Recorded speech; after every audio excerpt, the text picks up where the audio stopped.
So we've had Sue Cummings, who said, please say hi to Liz, Sue and Rebecca, watching live in a field by the seaside in North Wales. I realised that Sue was on holiday and camping, and I think that is like dedication beyond the call of duty to take your paint stuff with you in a tent and log in. So I am very impressed. That's a big gold star there, Sue. Yeah, absolutely. No, very impressive. Anyone can beat that. Exactly. If anyone else is in a strange, are you camping? Are you by the seaside? Are you hanging off the edge of a cliff somewhere? On a canal boat. Oh yeah, good luck on a Wi-Fi connection on a canal boat. Yeah, absolutely. Okay, we have a hand up. Carol, let me bring you in to have a chat, Carol. Hello. I just wanted to say hello. I don't have a view of the ocean this morning, but I have a view of the Colorado Rocky Mountains, and I'm really excited to be joining you. Wow, that's amazing. And can you see them from outside of your window? Yes, I can. We have a beautiful view across a lake. Wow, in northern Colorado. But I would be quite delighted to be with the women that are on the north coast of Wales. That sounds quite lovely. Whereas I think Colorado sounds gorgeous. So those mountains, I live in a very flat part of the country. Well, it's pretty rugged around here. We live about 45 minutes from Rocky Mountain National Park. So, oh, wow. But we love gorgeous. It is. We love England, though, also. Well, we love England, but that sounds gorgeous. Yeah, you can't beat English fish and chips, but you can't beat the Colorado Rockies either. So that's true. And my opportunities to paint water have more to do with mountain streams, you know, and all that white water that occurs as the water tumbles down. Right. Okay. Oh, of course. Yeah, I bet that's quite. I think using. I was on the workshop with David Bellamy last week, and he was talking about he had a bent candle, and he uses the wax of the candle to get the reflections in the water in watercolor. We'll probably be doing candle wax, will we, Liz? If you could see on my desk at the moment, you might see a candle. Yes. Oh, there we go. There we go. So we might cover that. Carol, thank you, Carol. Thanks for sharing your view with us. Thank you. You're welcome. Take care. Enjoy. We're making a start in just 1 minute. Just 1 minute. Anyone got a better experience than looking out of their window at the Rockies in Colorado or in a tent in North Wales? Anybody? Can anybody beat that? Come on, come on. So we will make a start and get cracking in this textures class. Hello everyone, and welcome back to another Arty class hosted by Shopkeep Arty, the shop platform used by artists and budding creatives to make it super easy to display and sell whatever they want online. You can simply build a virtual art exhibition and direct your supporters to your own online gift shop at the end, as well as loads of other stuff. You can visit our website or YouTube channel, and there's loads of videos all about our platform for artists, colleges and galleries. For those watching for the first time, be it on this interactive webinar or live on YouTube, our free Arty classes feature award-winning artists and designed for all ages, providing a creative escape 2 times a week on a Tuesday and a Thursday at 2 o'clock UK time. You do need to register for each interactive webinar, and you can do this by visiting shopkeeparty.com/Arty classes, and I can show you exactly how to do that very straightforwardly. I know those of you that attend this regularly will have seen this lots of times, but it's never a shame doing it again. You literally click on the Arty classes menu, and here are all the different up and coming classes that are coming up. and you literally click on the button respectively to either book your place if it's a workshop, or sign up for a free Zoom webinar. I would like to draw your attention, everybody, to our mystery class on the 1st of September. And I'm going to give you little hints as we approach that date on what might be taking place. My hint for today is think Great British Bake Off and Arty classes. So that's my little hint. Once you've enjoyed an Arty class, the artist will sometimes offer a 2 hours plus workshop webinar where they share many more tips and techniques with you to really make you a better artist. The reason for our workshops are so popular is that there's less people in the class, loads more time with the artist, and not only do you pick up useful painting tricks, but you also end up with an amazing piece of artwork at the end to amaze your family and friends. A normal on-site workshop might cost around £100, but ours cost as little as £12 per hour. And actually, if you're a patron of our thing, you can sometimes get those for free as well. So just a little point on that. With the support we receive from our patrons, we're continually hunting out the best artists around the world and share them with you for free, 45 minutes per week.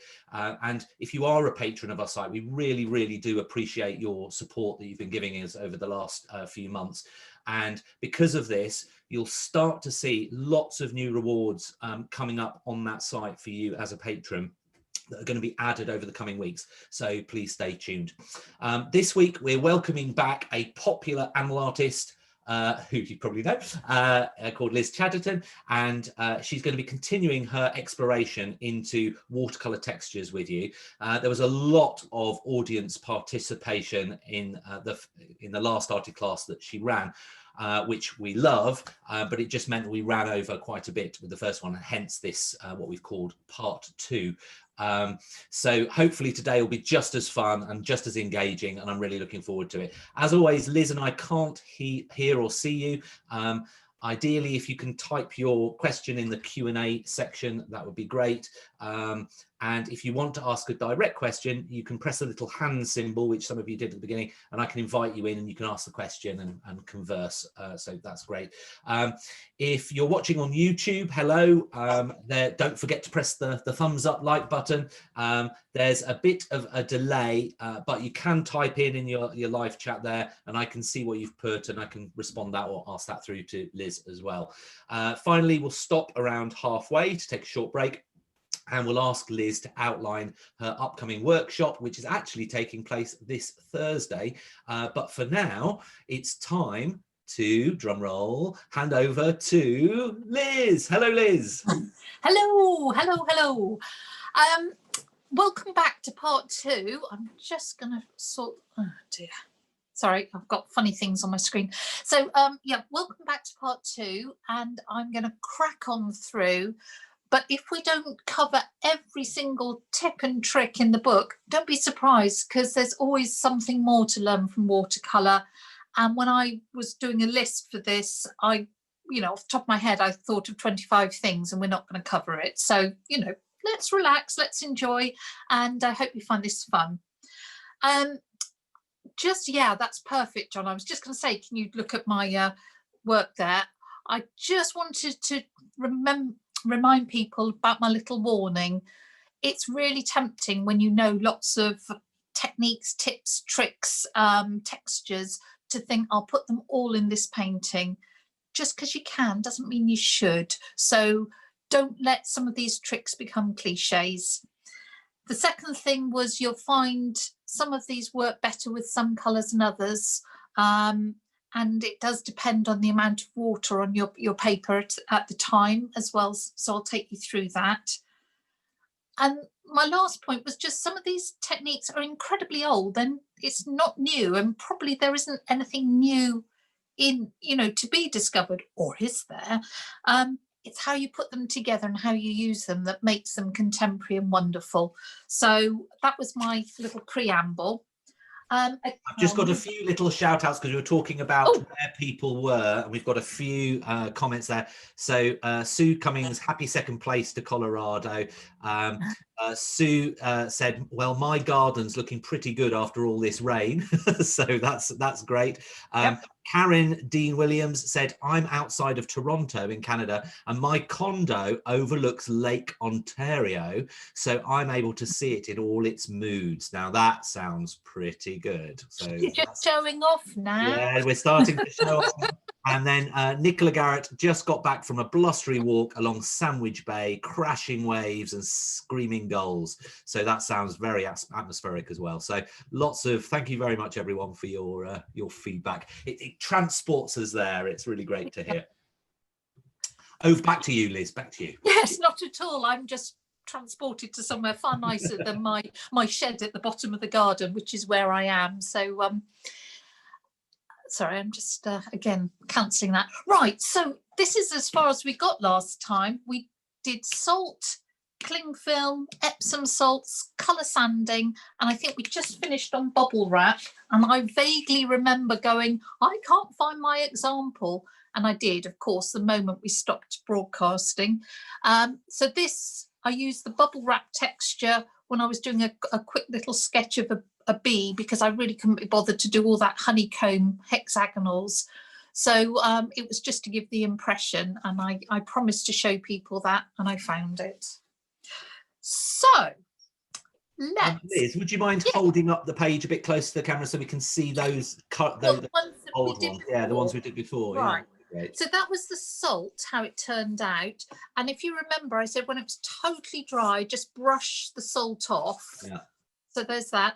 This is the cling film, which is lovely, that you can use for maybe ripples on water, or, you know, if you've had it vertically, bark on trees, or cliff textures for the people who are by the seaside. Really versatile, and we moved the cling film around to get what we wanted, not just what turned up.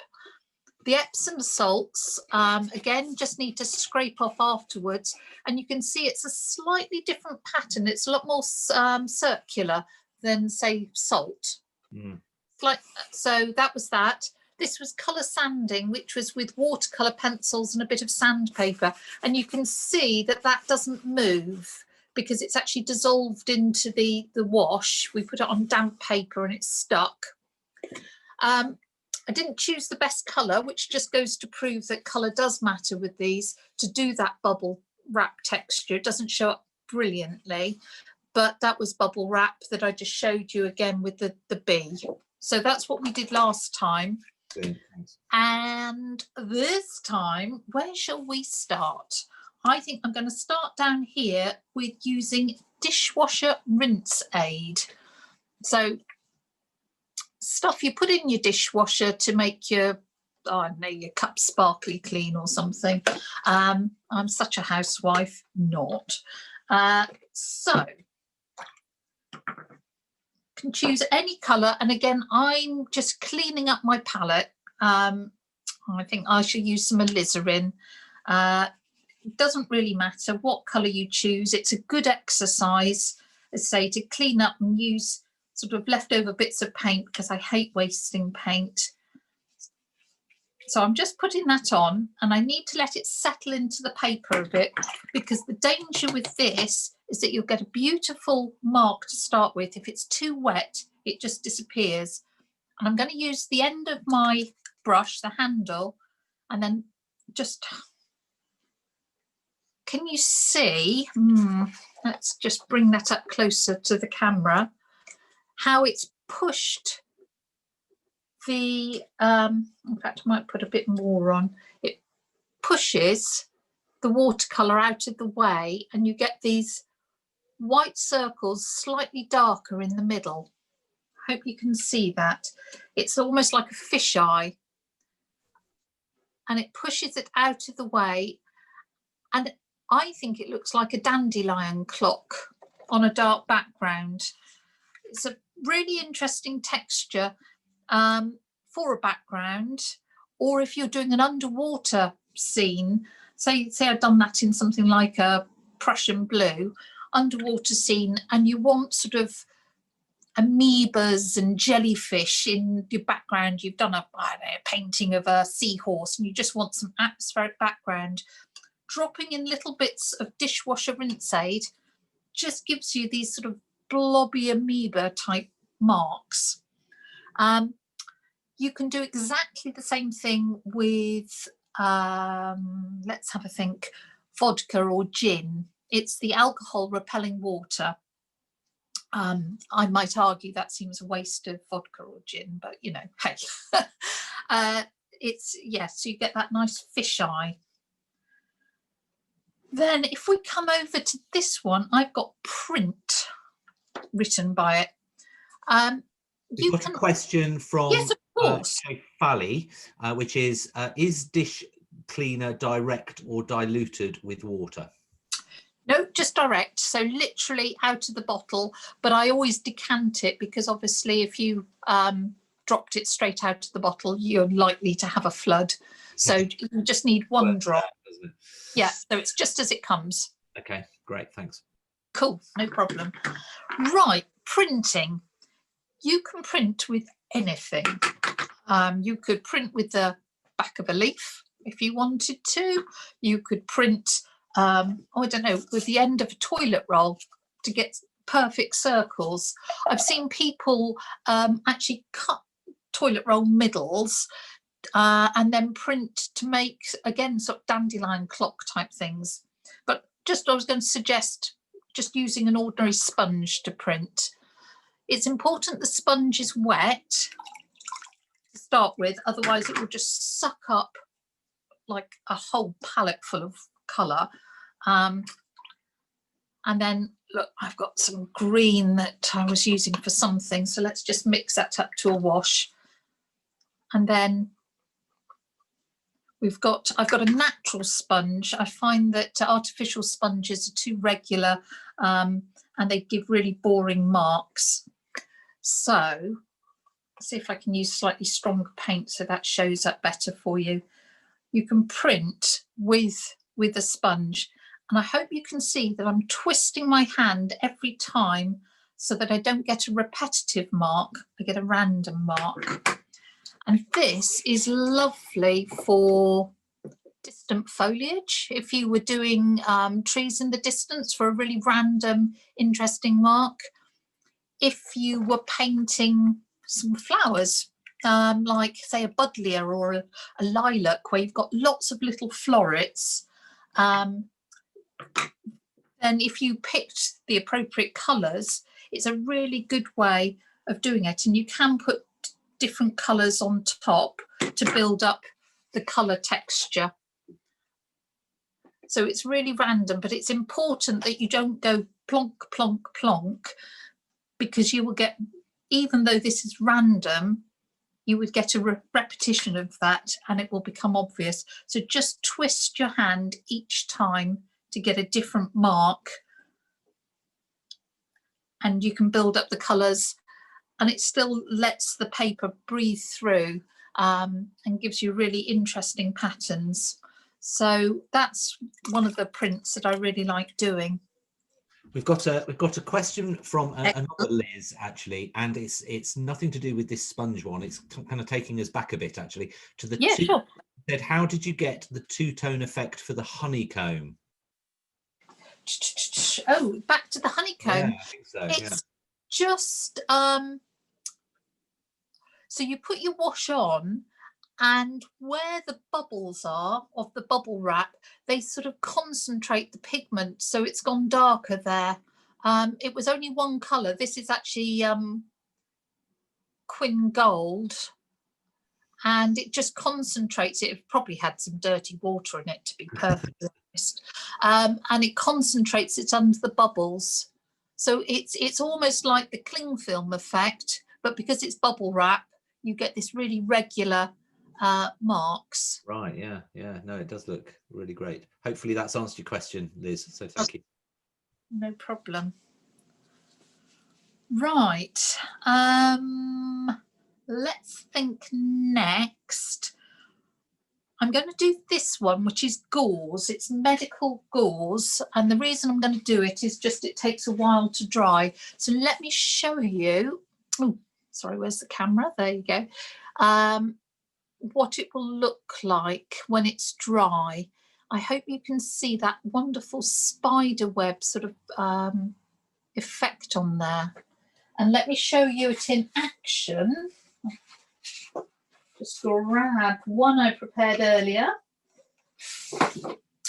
So this, in the centre of this sunflower, or whatever it is, Rebecca, or goodness knows, made up flower, I use the medical gauze in the middle of there just to add a different texture as compared to the splashy sort of petals and so forth.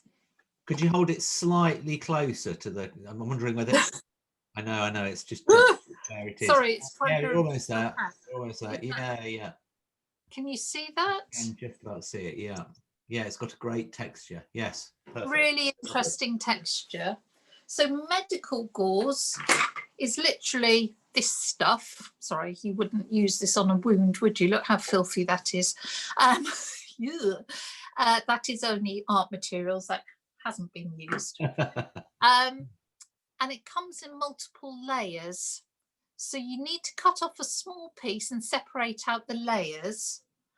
And then what I like to do is manipulate it and pull it apart to get interesting, sort of more random marks. Because if you just put it on as it comes, it would be very regular. So it's quite nice to have, say, some big holes and some little holes. You can even pull threads out if you want to make sort of even more random sort of marks.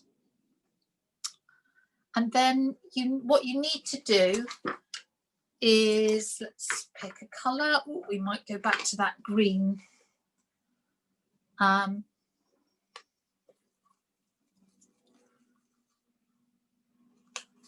And you've got your paint down. What else? Oh, let's put a different colour in there. A bit of, what's that, French ultramarine, just to make it more interesting. So you've got quite a juicy wash. And then you need to lay your gauze in it. And you can even put some extra colour over the top if you're concerned you haven't put enough. And you'll notice that the gauze absorbs the colour. So where the lines are of the gauze, they will be darker in the end. Because you almost think that, oh, if you went through it, you'd get dark squares in the middle and fine white lines. It's the other way round. So let's just put a bit more colour on. And you need to leave that in place until it's dry. And that's why I thought I'd better do that quick. And hopefully it'll be dry enough for me to show you at the end. This is really nice in landscapes. It can be, if you're doing fairly abstract landscape, this can be a really good texture. You saw it in the middle of that flower. So it could be nice for something like that. Don't really use it with my animal paintings, to be honest, but that's not to say I won't.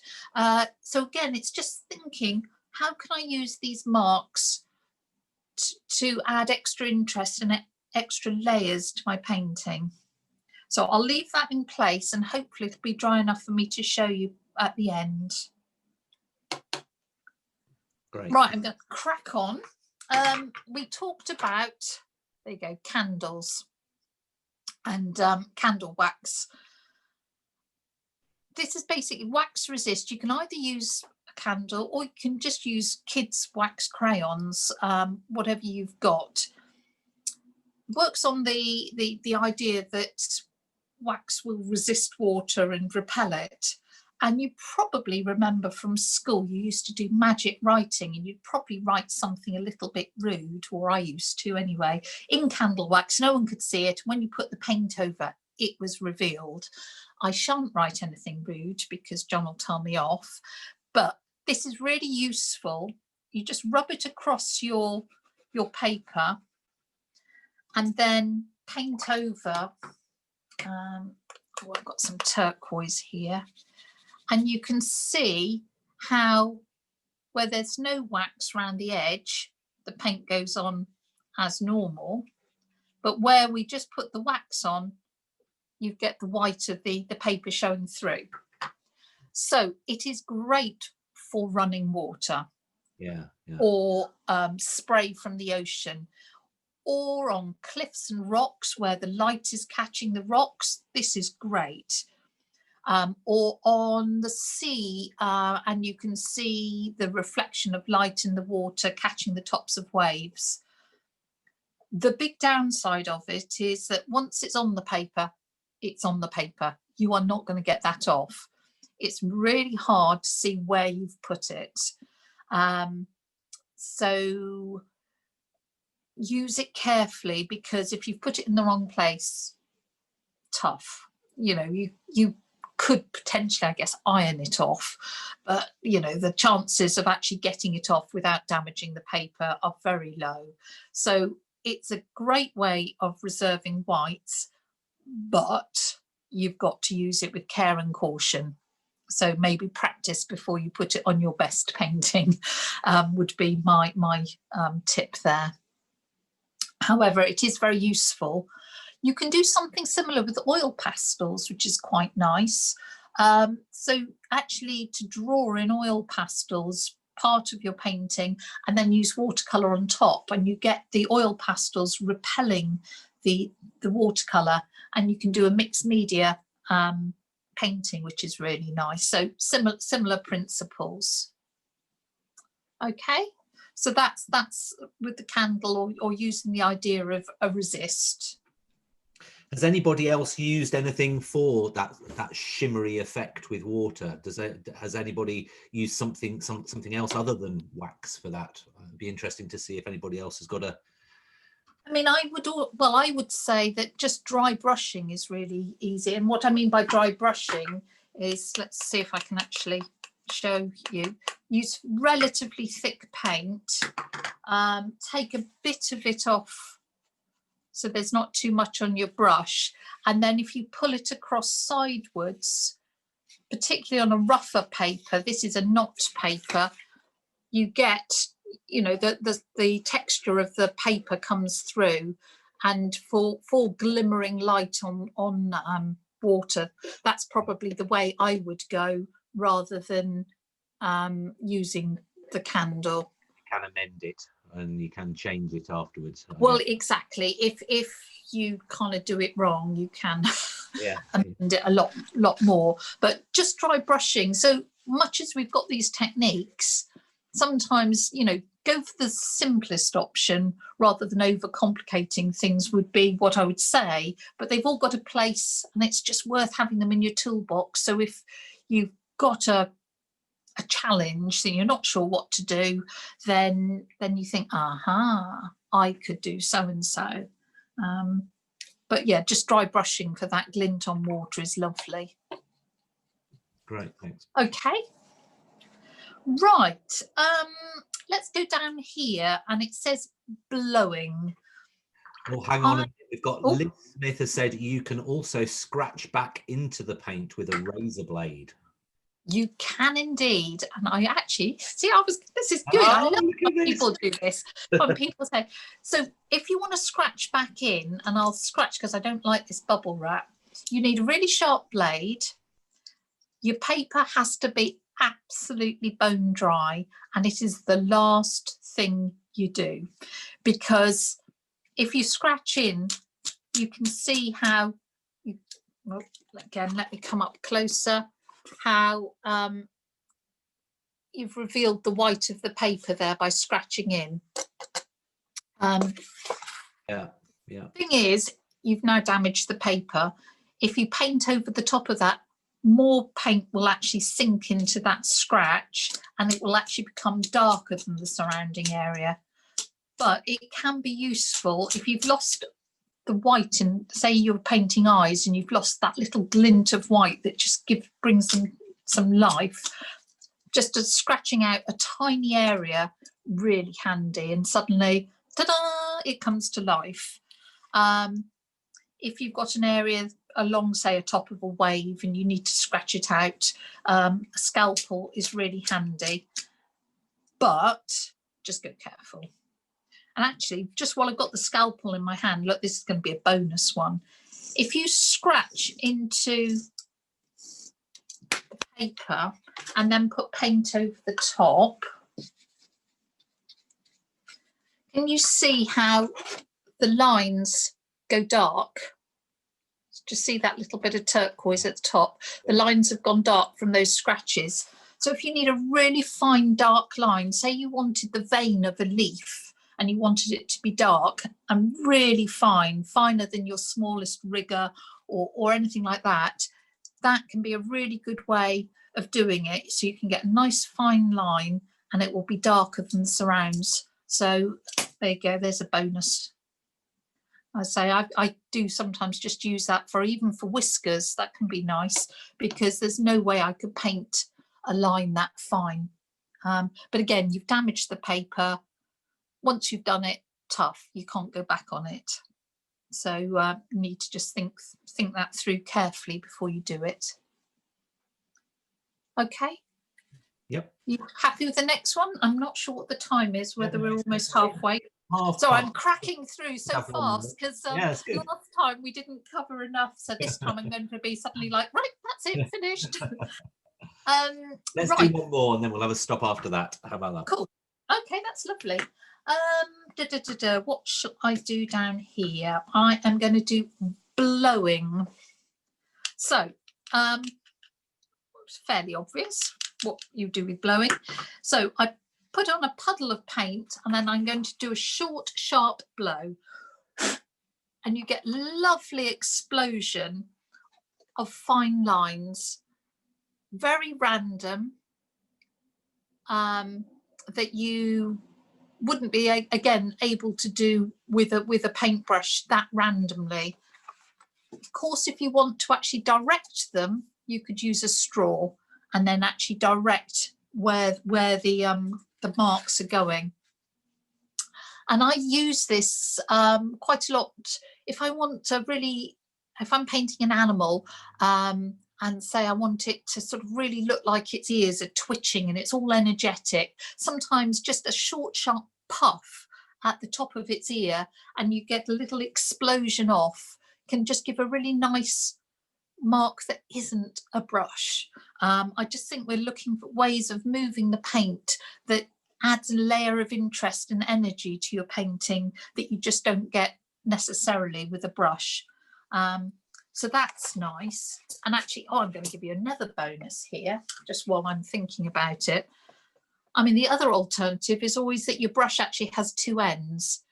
And sometimes just using the handle end of your brush gives you the random mark that you want, or a different quality of mark you want, rather than using the brush end. So never forget that in your brush you've got two tools straight away. And you can see the difference. You know, that is placed. I've used that with the handle, and that was my little explosion by just short, sharp puff of air that gives you these really interesting marks that you can use off the ends of feathers. They're quite nice. Say exploding ears, I'm very fond of on the cow or something. I sometimes use this for whiskers around the nose of a cow. I think if you were on the cow workshop with me, I'm pretty sure we used the handle to do whiskers there. So they're two nice ones. Brilliant, brilliant. And it looks like we've made more progress within this half an hour than we did the whole session. So that's good. Yeah, so I'm doing my best. I'm going to crack on. Yeah.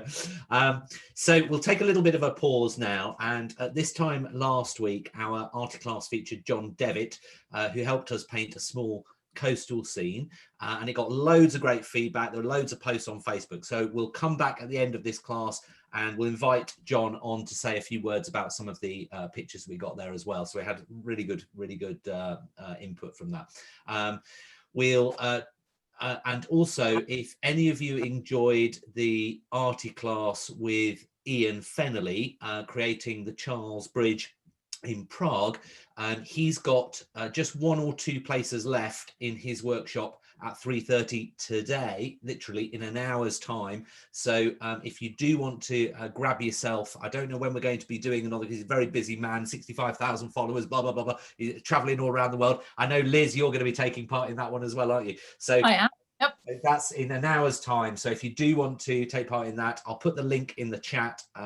It's shopkeepeasy.com/Ian Fennelly, and that's his shop, and there you can book his shop, but I'll put that in a minute. But for now, I'd like Liz to recap about her Arty workshop session that she's going to be doing in I think this Thursday, so in just a couple of days time, where she's going to be, well, I'll let her explain. So Liz, what are you going to be covering? Well, hello. We are going to be painting, if you can put the camera downwards, if that's okay, we are going to be painting this rather lovely stag, and using some of the tips and techniques that we're talking about today. So, for example, if you look at this ear here, it's got a little bit of salt on it. If you look at the top, there's some spatter. If you look over on, say, the antler here, we've got a little bit of dry brushing that I just mentioned before. If we look down here, sorry, these whiskers, I would be pretty sure I used the handle of my brush to pull those whiskers out. So the idea is that we will use some of the techniques and tricks, but in context, and hopefully without them looking like a cliche, but very much integrate them into the painting and use them as part of our sort of toolkit. So I've provided a reference photo and some ideas of sort of a bit of help on sketching that out. And then we're going to spend 2 to 3 hours really enjoying ourselves, exploring what watercolour can do, maybe mixing up some of the colours, because I do realise, I was going to say, I'll hold that up that way, that stags aren't necessarily this colour. So we can mix up the colours and look at tones, because it's all about the light and the dark in the end. What colour we paint it is pretty irrelevant. We could paint a purple stag as long as we get the lights and the darks in the right place. So yeah, that's what I've got planned, and I'm really looking forward to it. Yeah, and so am I. It's going to be a really fun session. So I'll put the link in the chat again. And actually, if you're watching this on YouTube, Liz's shop link is in the description. If you just look at that, you can see a description there, and you can visit her shop and book your place. But again, it's happening this Thursday, so just 1 or 2 days left for that. So get in there quickly. So let's get back to the class. So, and we're ploughing our way through, super speedy, looking at all these different textures. So what's next, Liz? Right, next, let's have a look. Spraying. Oh, yeah, sorry, different camera. So sometimes just mixing up your watercolour into one of these little spray pots can be a really good way of getting a film, a really delicate film of colour onto your work. So say there's an area in your work that just needs a little bit of warming up or indeed cooling down, and you don't want to brush it on because that becomes a very obvious mark. Putting your watercolour into a fine spray bottle is great. You can mask areas off, because the danger, of course, if I spray there, let me just make sure it comes out blue. You know, it'll go everywhere. Now that spray's gone into my candle wax and it's gone into my sponging. I obviously don't care because I'm a right mucky pup, but you may want to control it.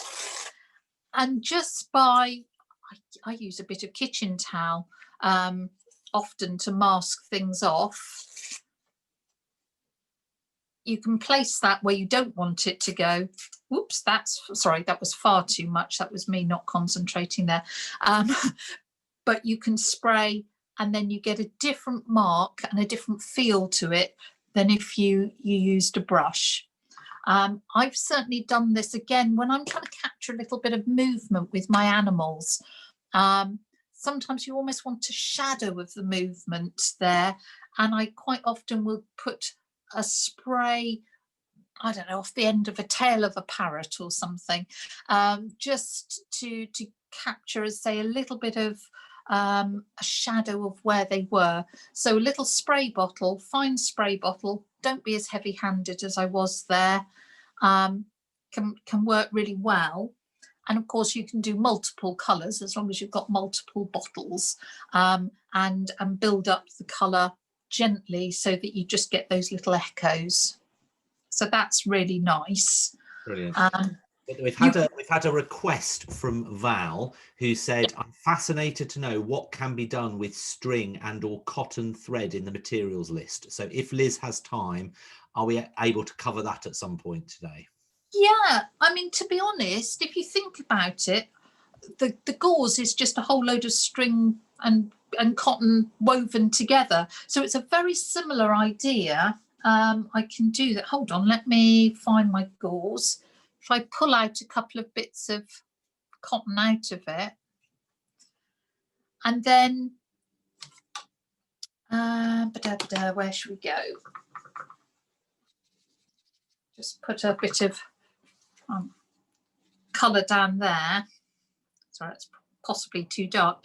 But if you laid your string or your cotton in, let me pull that up, it will absorb more of the paint. Let it dry totally, and you can already see how much darker it's gone because it's absorbing the paint and the pigment, and it'll become concentrated in that area. So when you take it off, you'll get a dark mark there. Sorry, again, that sounds a bit Harry Potter with the dark mark, but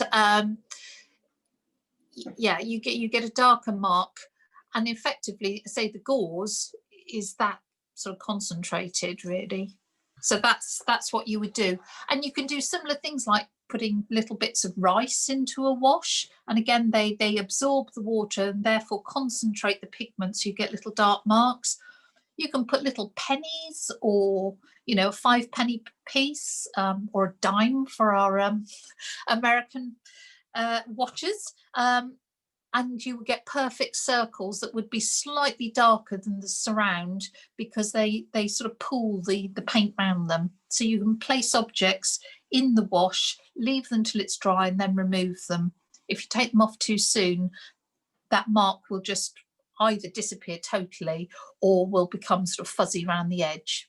So with that cotton thread, might you decide to just leave it on there to dry? Would it dry in place? Would it kind of get stuck there, or would you need to take it off?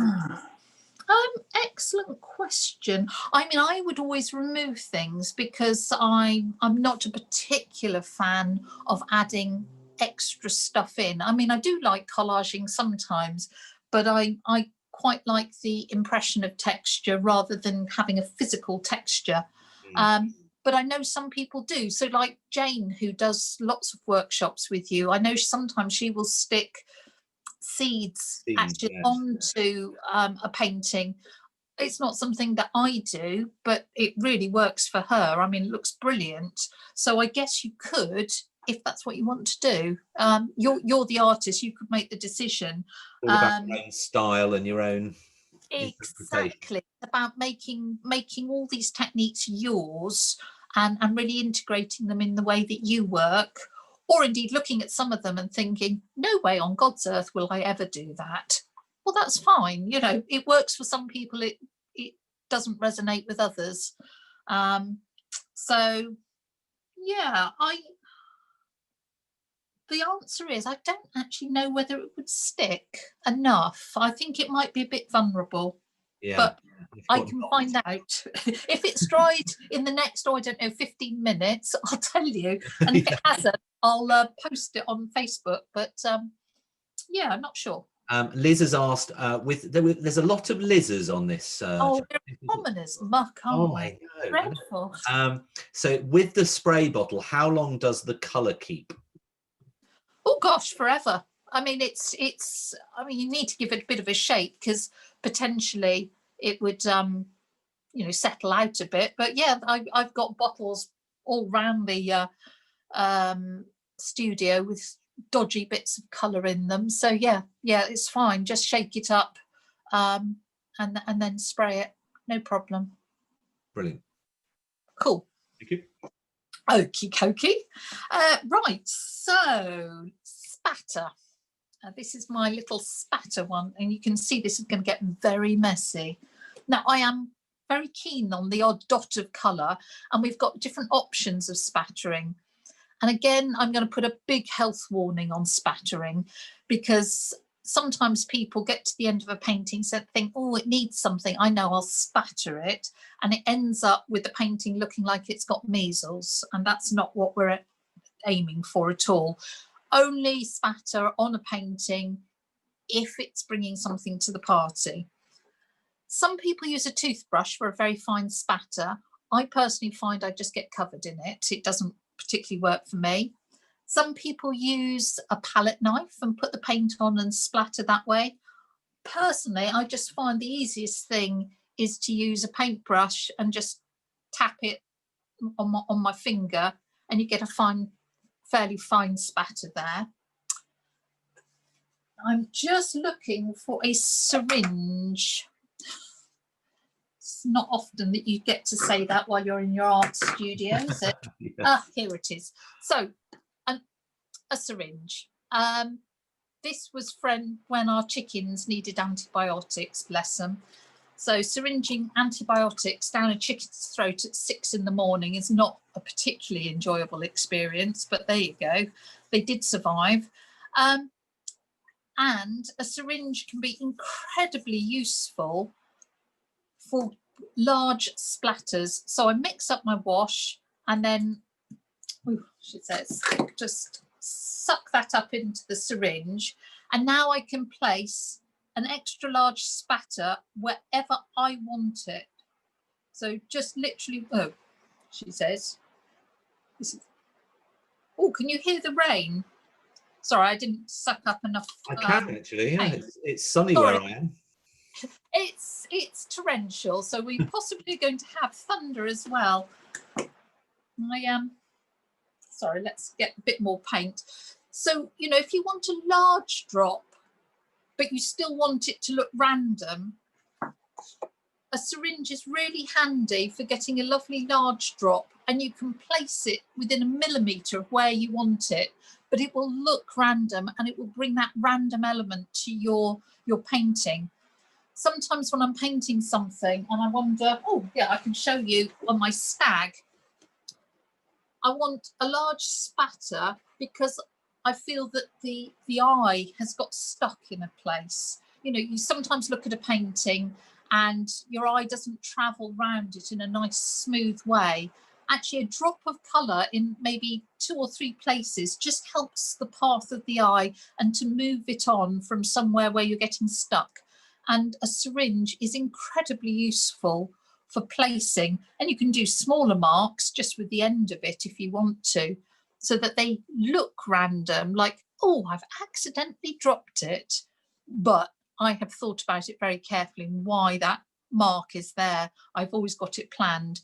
But yeah, syringe, terribly useful for, and obviously if I did it from really high up, you'd get a bigger explosion. But very, very useful for getting those random marks. Next. Sorry, I've just got to move this. Stenciling. I've got this very attractive plastic doily that no doubt in the 1970s went on under a whole load of scones when we're having afternoon tea. Funnily enough, I don't use plastic doilies any longer, but you can use different things, shop bought stencils, or indeed cut your own stencil from a piece of paper. And you need fairly concentrated paint, because if it's too runny, it'll run under the stencil. And the best thing to do, can you see, is a sort of jabbing motion, a stippling motion, so that you because you say you don't want the paint to go under, and then when you take it off, you've got the pattern of whatever. So stenciling, and you might be thinking, when would I ever want to do that?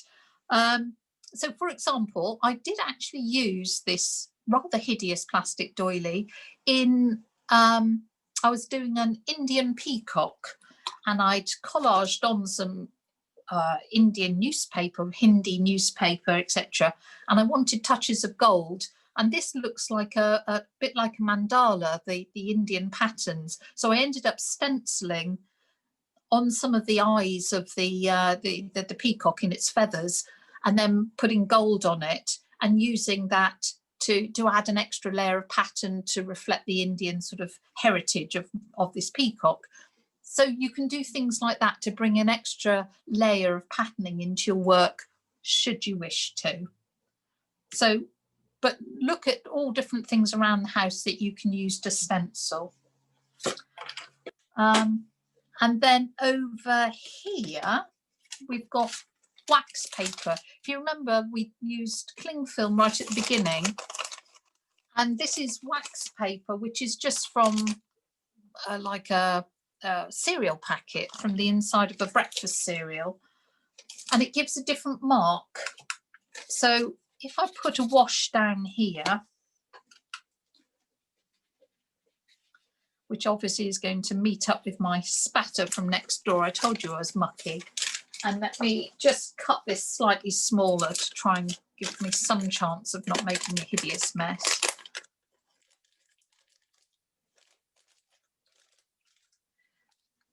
And then you can lay it down in the wash. Can you see straight away, let me pull that up, that it goes darker where it touches the paper.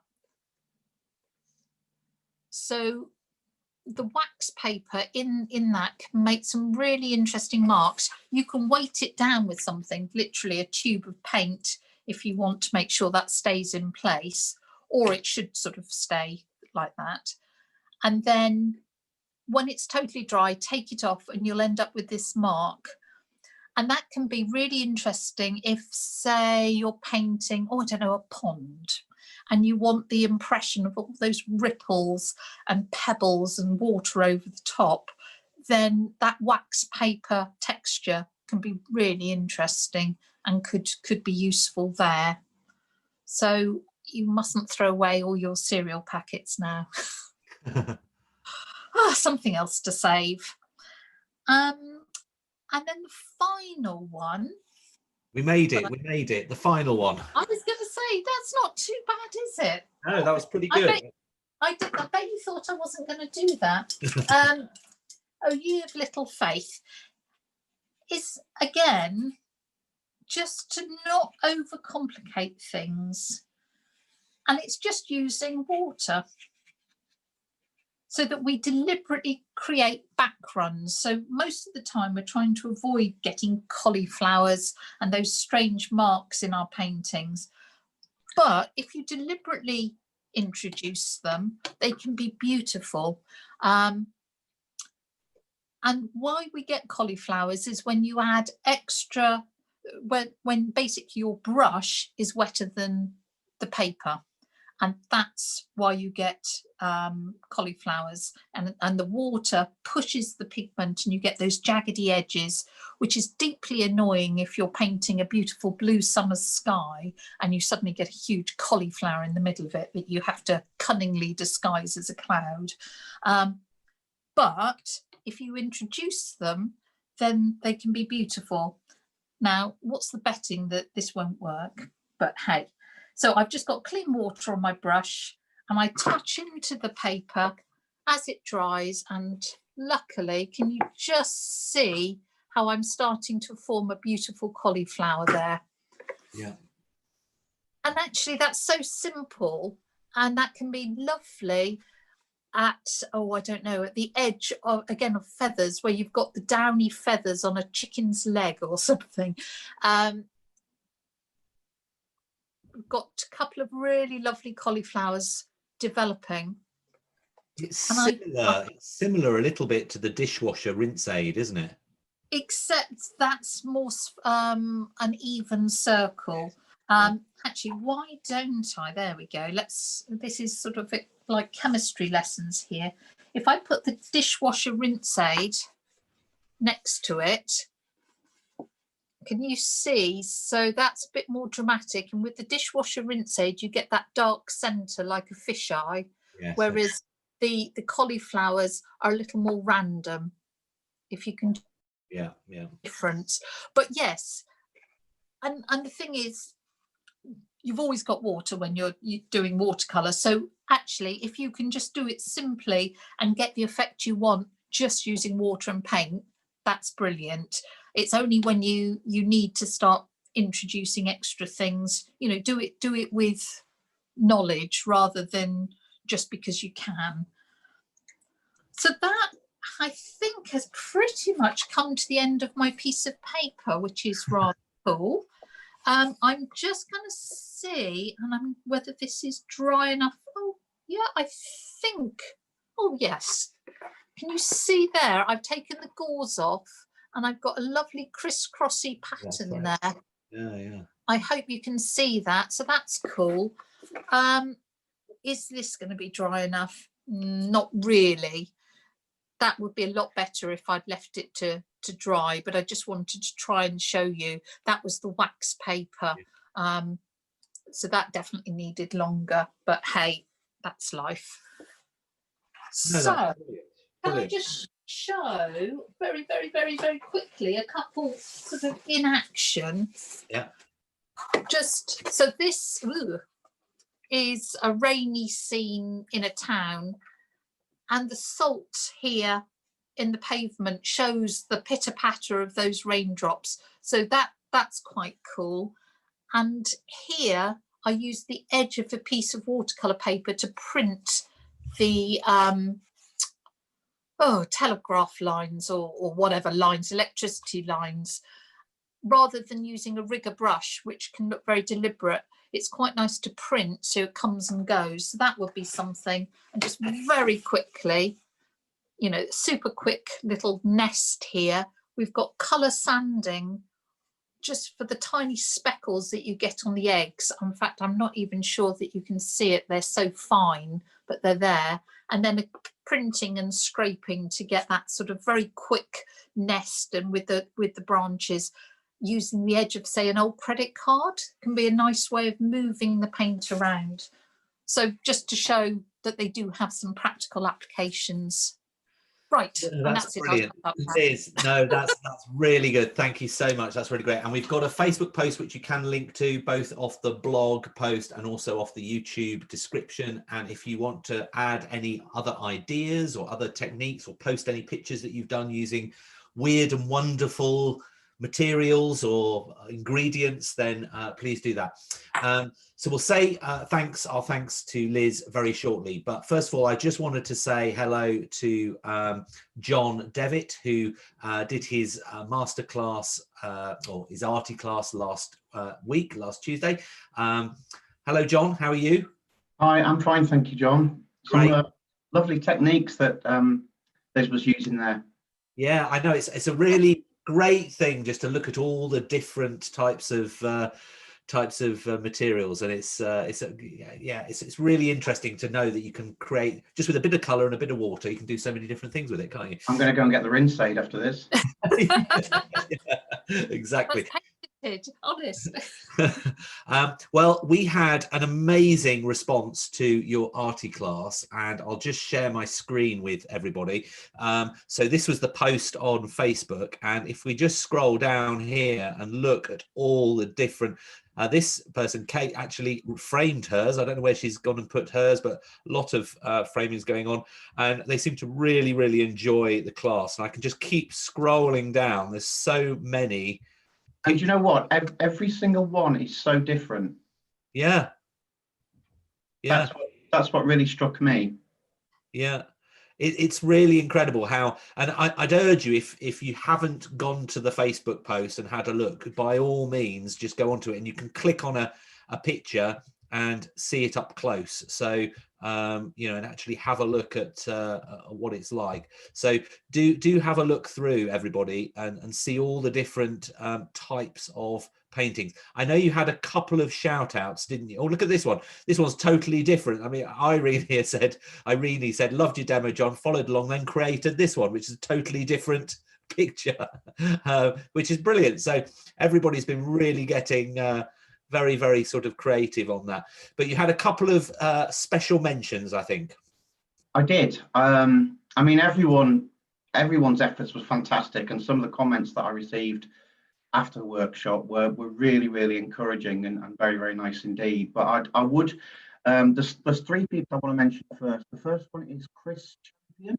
Chris Champion. Now, I couldn't actually find Chris's on this. I don't know whether it's on a different post. I think it might be down the bottom. Is it? Okay, let's have a look. Oh, view 4 more comments. There we go. There we go. It's the hiding one at the bottom. Brilliant. Okay, Chris Champion. There we go.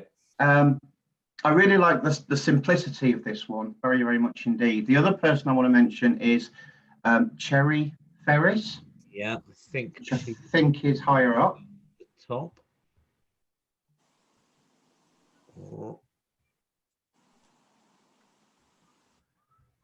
There we go.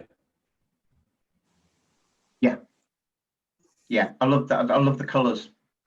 The other person was Sue Smith, which I can't remember where hers is. Yeah, no, where was she? She was a bit further down, but I think she was further down.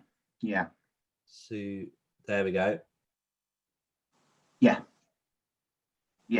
Brilliant. But there's one that jumped out at me, and I've kept going back to it, and that's Vivian Cowles. I had that one ready. See, I love it. I love the. It's almost like dreamlike quality. That's brilliant. It is absolutely wonderful. So Vivian, well done for doing that. That's fantastic. And we've got your workshop coming up, I think, John, in a week's time, is it? Yeah, week today, I think, yeah. So I think that is, and you're actually going to be expanding upon that and doing this much more diverse, and it's going to be a really interesting picture. So some people were framing that. This one will be quite, it's a bigger picture, isn't it, I think? It's around 10 by 8. Yeah. We're going to look at more techniques for doing buildings, some texture on buildings. We're looking at some foliage, simple foliage, and we're kind of looking at the minimum amount of effort for the maximum gain in terms of what you can do with a limited palette. Yeah. And I'll also be sort of trying to highlight some of the traps that we can fall into when we're doing kind of buildings, raw scenes, etc. So I'm really looking forward to it. Brilliant. Yep. So am I. So I think that's been fantastic. I'm pleased we had such great feedback and everything from everybody. That was fantastic. So thank you very much for joining us, John. That was great. And then Liz, thank you for another part 2. I thought, do I call them part 2 and part 2, part 1 and part 2, or do I call it the revenge or the return of? Or but no, it's been yeah. It was fantastic, and I'm glad we managed to get to the end of your circles. So we finally made it with a few bonus ones as well. Yeah, exactly, some bonus ones as well. And Pat said it's always a delightful time with Liz. Thank you so much. Can't wait for Thursday. So that was great. And yes. We are now going on to, and I know you've got to get ready for your workshop with Ian Fennelly that's happening in I know, I'm really excited. Half an hour. I love Ian's work. So yes, that'll be really good. Brilliant. Well, thank you very much again. And thank you, John. And so it's goodbye from me. It's goodbye from John. And it's goodbye from Liz. Bye. Bye.